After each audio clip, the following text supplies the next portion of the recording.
جوهرة FM.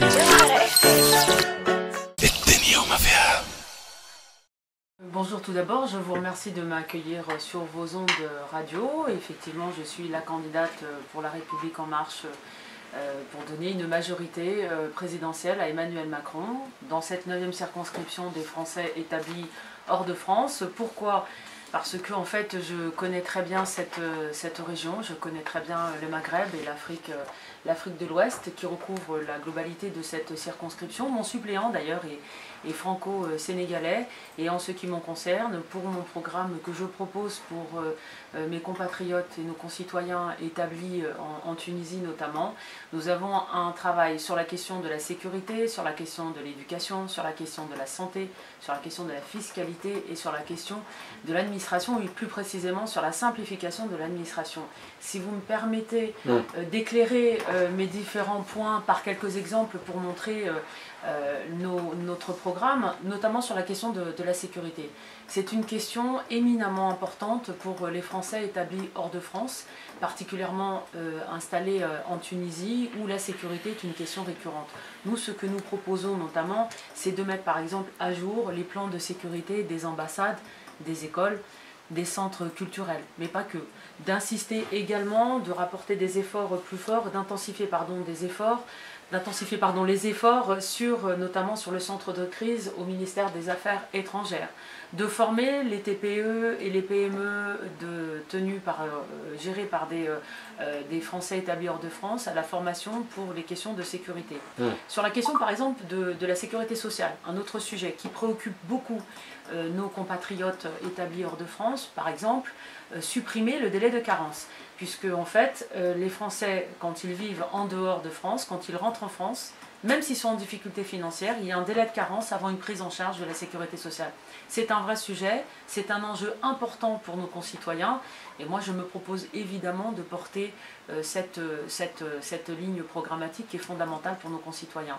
De la même manière, dans mon programme, je considère qu'il faut aider nos concitoyens, et particulièrement ceux qui rentrent en difficulté, de pouvoir obtenir le chômage et une formation auquel aujourd'hui ils n'ont pas droit. Ça c'est pour la question, l'aspect sécurité sociale. Sur la question de l'éducation, là encore, c'est une question récurrente. Le coût de l'école, c'est un point qui est souvent soulevé sur le coût extrêmement élevé. De travailler justement une baisse de prix sur l'école, d'insister sur l'importance du numérique dans la formation qui est fondamentale, et d'aider également par exemple à un meilleur accueil des bacheliers en France, puisque c'est souvent des remontées que nous avons eues où nos concitoyens établis hors de France éprouvent des difficultés, notamment pour leurs enfants quand ils rentrent en France, et où ils se sentent peu aidés et peu en difficulté parfois, et ils méritent évidemment d'être aidés. Sur la question de la fiscalité, deux exemples assez parlants. Le premier, c'est de travailler sur le fait qu'aujourd'hui, nos concitoyens établis hors de France, quand ils ont une résidence en France, qui n'est pas du tout, qui n'est pas un achat pour faire de la spéculation, c'est au cas où qu'ils puissent avoir un repli en France et considéré d'un point de vue fiscal comme une résidence secondaire avec une imposition beaucoup plus forte. Dans mon programme, moi je propose que la résidence des Français, les maisons, les appartements, etc., qui sont la propriété des Français établis hors de France, soient considérés comme une résidence principale et non pas comme une résidence secondaire. C'est fondamental.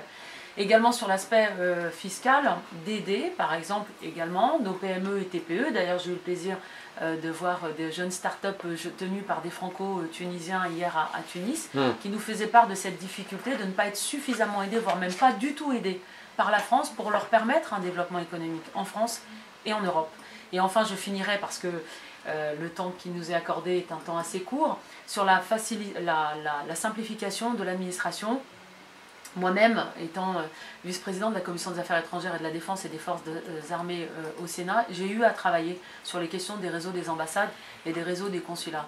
Effectivement, la dématérialisation faciliterait beaucoup en fait nos concitoyens, puisque aujourd'hui c'est un sujet qui est préoccupant pour eux, parce que comme souvent ils habitent très loin des capitales, l'accès n'est pas toujours aisé. Il est impératif que nous les aidions à avoir accès à une administration beaucoup plus simple. Internet est remarquable pour ça, et en ce sens le président Emmanuel Macron, dans son projet, dans son programme, flèche 5 milliards d'euros pour pour pouvoir justement améliorer l'administration. Donc on se saisira de cette opportunité pour porter ce point qui me semble plus que pertinent. Et enfin, puisqu'on est dans le cadre d'une élection législative, puisque le premier tour est le 4 juin, donc j'invite vos auditeurs à voter pour moi, Leïla Haichi, candidate de la République En Marche pour le président Emmanuel Macron. Il n'y a plus de vote électronique. Et ça, c'est un combat que je mènerai parce qu'il n'est pas normal que nos concitoyens ne puissent pas voter. C'est un droit en France. Les Français ont le droit de voter. On ne les met pas en capacité et en mesure de pouvoir voter et de porter leur voix au niveau des instances nationales. Voilà mon programme. Mais je pourrais être encore un peu plus, un peu plus prolixe. جوهرة FM